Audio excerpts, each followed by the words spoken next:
ఆంధ్రప్రదేశ్ రాష్ట్రంలో అనకాపల్లి జిల్లా నర్సీపట్నం మున్సిపాలిటీ బలిఘట్టం గ్రామంలో శ్రీ రాజరాజేశ్వరి పర్వతశ్రేణి శిఖరంపై శ్రీ రాజరాజేశ్వరీ దేవి సహిత బ్రహ్మలింగేశ్వర స్వామివారి దేవస్థానం ఉంది.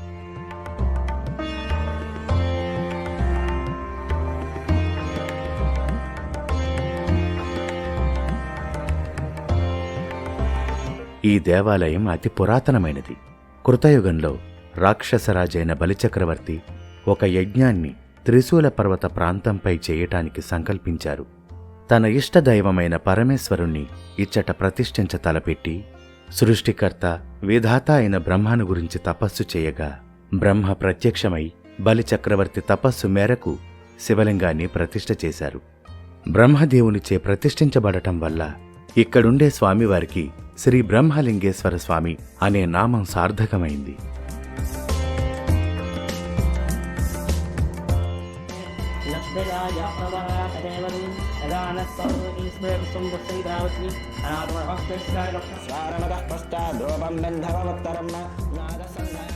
ఈ దేవస్థానంలో ఉన్న మండపాలు మొత్తం 108 స్తంభాలతో నిర్మించబడ్డాయి.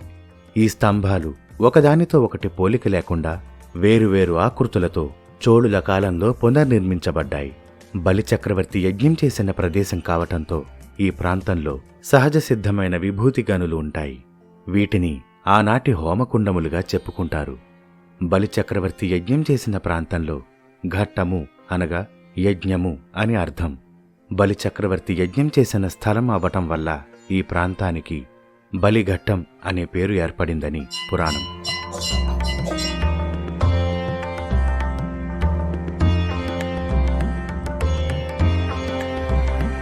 ఉత్తరవాహిని తీరంలో వెలిసిన ఈ స్వామి బ్రహ్మలింగేశ్వర స్వామి, మేము చిన్నప్పుడు కింద ఉత్తరవాహంలో స్నానం చేసి కొండ మీదకి నడిచి వచ్చేవాళ్ళమి. సుమారు 10 సంవత్సరాల నుంచి నేను రావడం జరుగుతుంది. మా పూర్వీకులతోటి చిన్నతనం నుంచి కూడా ఈ దేవాలయ దర్శనం చేసుకోవడం అనేది జరుగుతుంది. ఈ బ్రహ్మలింగేశ్వర స్వామి టెంపుల్ ఇది ఇంచుమించుగా మనకు దక్షిణ కాశీ అంటారు. మన కాశీ వెళ్తే ఎంత ప్రయోజనం ఉంటుందో ఇక్కడ దక్షిణ కాశీ లాగా ఇది కూడా ఎంత ప్రయోజనం ఉంటుంది. శ్రీశైల క్షేత్రం లాగా, మల్లికార్జున క్షేత్రం లాగా ఈ క్షేత్రం చాలా పురాతనమైన క్షేత్రం. ఇక్కడికి వస్తే ఒక ప్రశాంతం ఉంటుంది. ఇదంతా రాతికత్తుడితో కూడిన క్షేత్రము.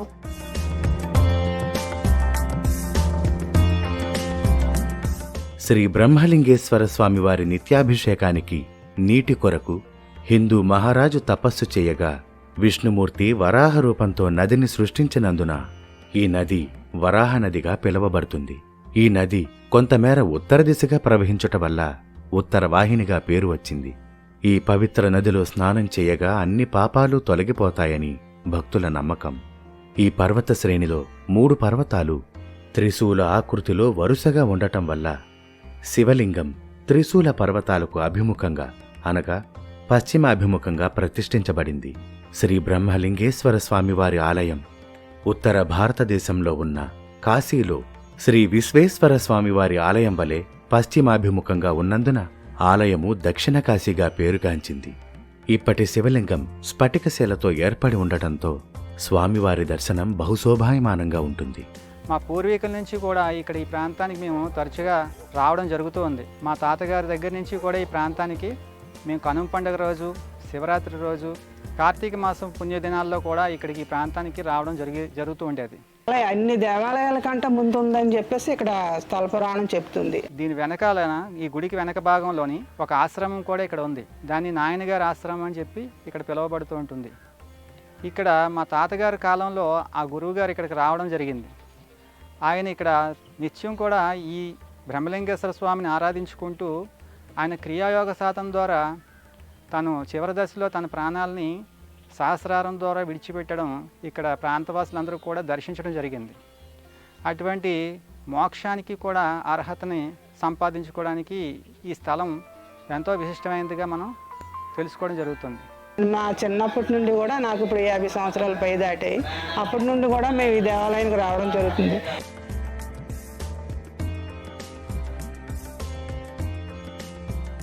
ఎన్నెన్నో విశేషాలు ఉన్న ఈ పవిత్ర ఆలయంలో శ్రీ శ్రీ రాజరాజేశ్వరి అమ్మవారి ప్రతిష్టకు సంబంధించి ఒక యథార్థ గాథ ఉంది.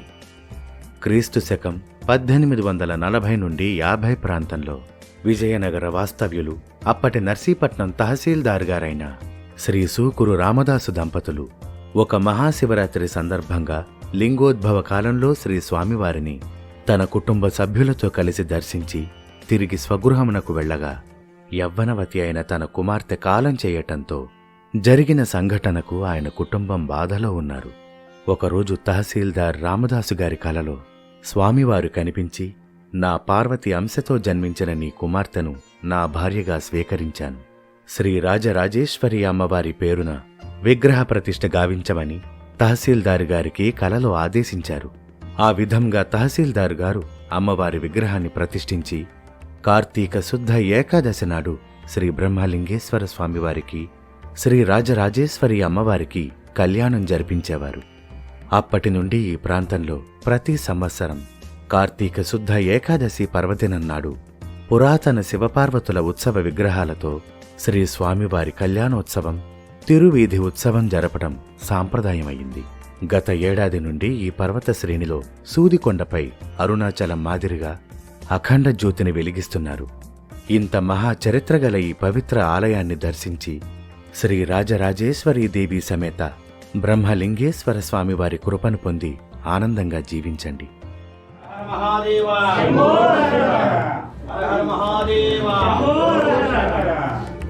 పార్వతీ